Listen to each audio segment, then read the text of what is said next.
we're at the Workers' Stadium in Nasser City in the east of Cairo, and there are hundreds and hundreds of people queuing up here. This is the women's queue. It goes right back to the end of the street. Let's keep going here because there's one thing I want to pick out for you. This sign. This is of General Sisi. You probably recognize his picture by now. He's the defense minister, the armed forces chief, and of course Egypt's most powerful man. People are holding up that poster. Sometimes they've been chanting for him because they believe that this referendum is essentially a personal vote for him. And he's suggested that if everyone here votes yes, he will stand as president. I want us to see if we can just go a bit further and see if we can get stuck in. Have a look. Just go over my head and you'll get to see how many people there are on the men's side of the queue. Hundreds and hundreds of people.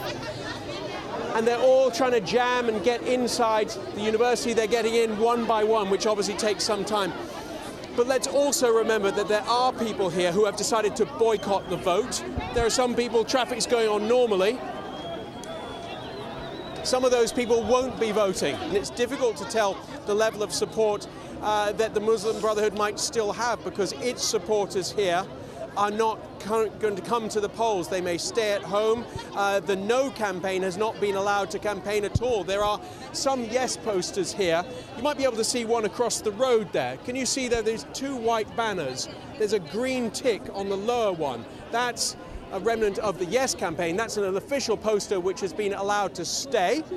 And that's been endorsed essentially by the interim government, but you won't find any No posters around here. The government's taken advantage of a new anti-protest law to take down No posters to make sure that the No campaign has effectively been silenced. What we see here is a queue essentially of Yes voters.